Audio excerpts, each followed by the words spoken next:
नमस्कार विद्यार्थ्यांनो, आज आपण बघणार आहोत सराव प्रथम सत्र परीक्षा इयत्ता 5वी विषय मराठी। त्यातला पहिला प्रश्न आहे एका वाक्यात उत्तरे लिहा।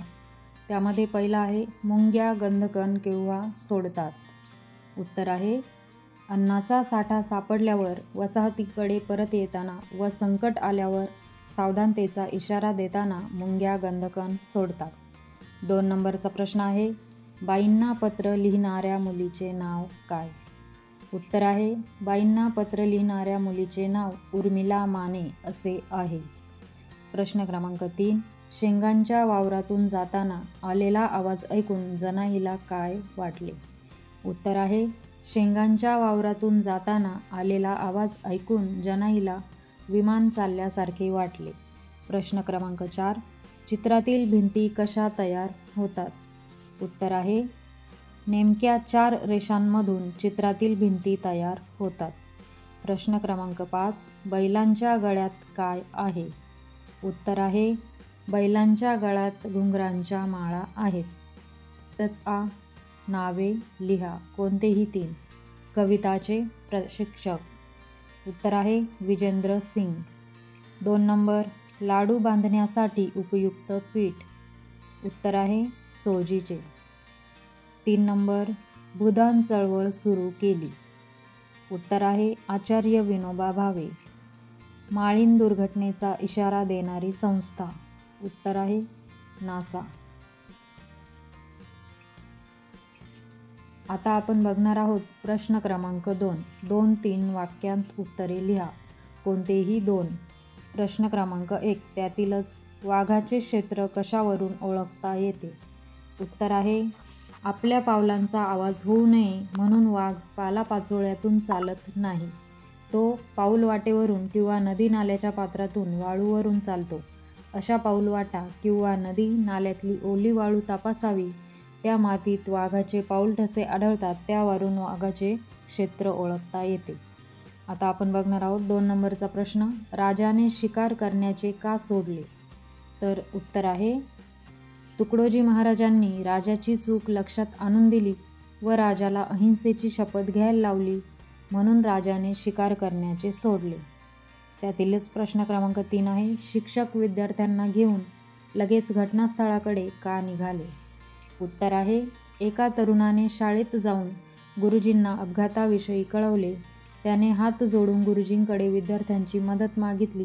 एकेका मुलाने एक मोळी जरी उचलली तरी बाईचा जीव वाचेल ही त्याची विनवणी गुरुजींना कळली। त्यामुळे शिक्षक विद्यार्थ्यांना घेऊन लगेच घटनास्थळाकडे निघाले।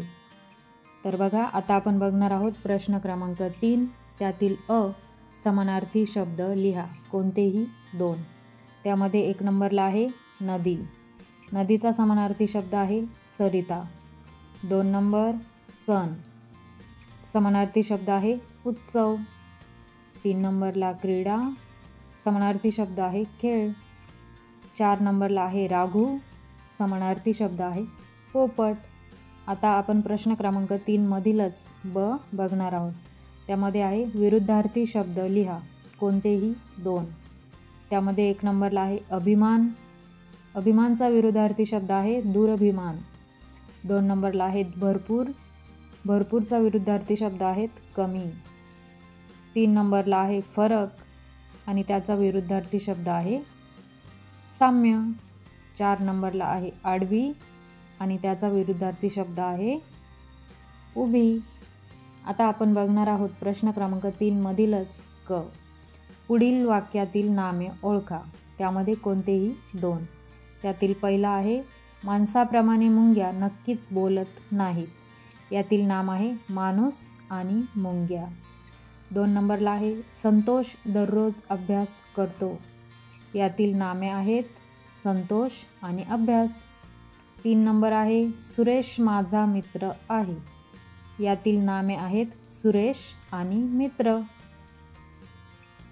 पुढील वाक्यांतील अधोरेखित नामांऐवजी योग्य सर्वनाम वापरा। त्यातील पहिला आहे रमेश हुशार मुलगा आहे आणि थोडी जागा दिली आहे। पुढे आहे दररोज शाळेत जातो। उत्तर आहे तो।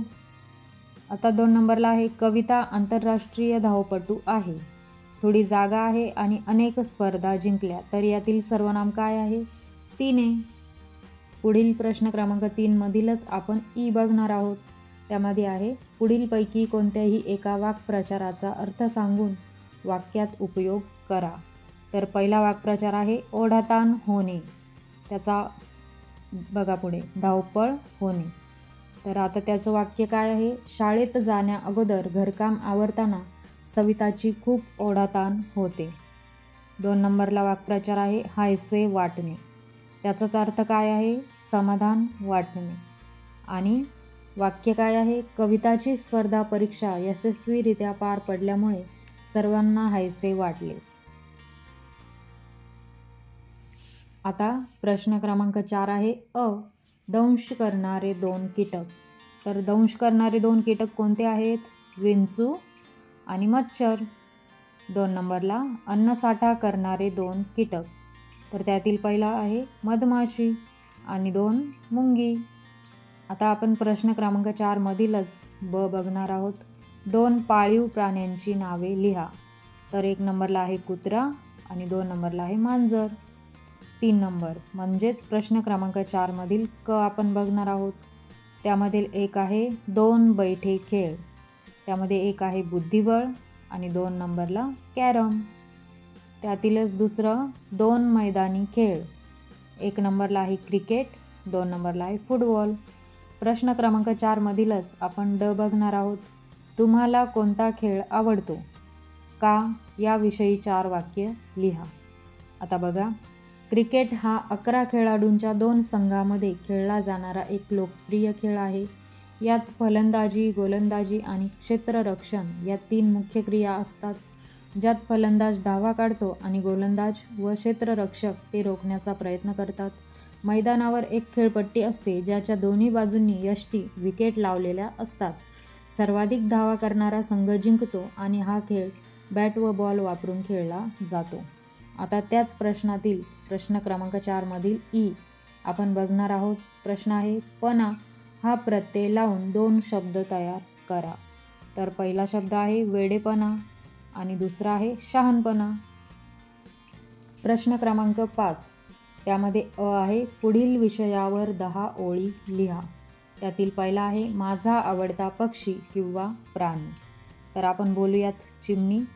माझा आवडता पक्षी चिमणी. चिमणी हा माझा सर्वात आवडता पक्षी आहे, कारण ती खूप लहान आणि गोंडस असते. ती नेहमी माणसांच्या घरात आणि आजूबाजूला राहते, त्यामुळे तिच्या घरट्यांची आणि सवयींची आपल्याला जवळून ओळख होते. चिमण्यांचा आवाज चिवचिव असा असतो, जो ऐकायला खूप गोड वाटतो. या पक्ष्यांची शरीरयष्टी लहान असून ती छोटी आणि चपळ असतात. चिमण्या अंडी घालतात आणि पिल्लांना भरवतात. हे दृश्य खूप सुंदर असते. चिमण्या धान्य आणि धान्याचे दाणे खातात, म्हणून त्या शेतकऱ्यांच्या पिकांचे नुकसान करत नाहीत. त्यांच्या घरट्यांची बांधणी करण्याच्या पद्धतीमुळे त्या खूपच हुशार असतात असे वाटते. चिमण्यांची संख्या खूप कमी होत चालली आहे, त्यामुळे त्यांचे संरक्षण करणे महत्त्वाचे आहे. चिमण्यांचा जीवनावरचा विश्वास आणि त्यांची चपळाई मला खूप आवडते. चिमणी हा एक साधा पण खूप महत्त्वाचा पक्षी आहे, जो आपल्या निसर्गाचा एक अविभाज्य भाग आहे. पावसाळा. तर बघा, पावसाळा या विषयावर बोलूया. पावसाळा हा उन्हाळ्यानंतर सुरू होणारा एक महत्त्वाचा ऋतू आहे. पावसाळ्याच्या आगमनाने गरम उन्हाचा कडकपणा कमी होतो आणि हवा थंड व आल्हाददायक होते.